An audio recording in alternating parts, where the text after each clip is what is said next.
السلام علیکم ورحمۃ اللہ وبرکاتہ. شکر مبارک ما وضاحت کړی چې حلال دي.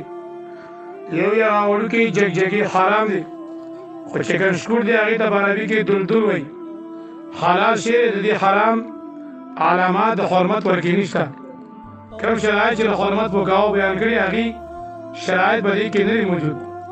یو خو دا دی چې پاک خوراک کوي، د هغې خوراک جرړې بوټي وي.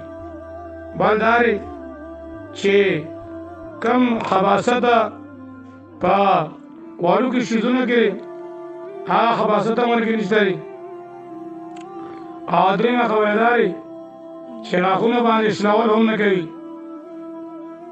او څلورم دا دی چې حشرات الارض د ځمکې په کیڼې مکوړو کې هم نه دي.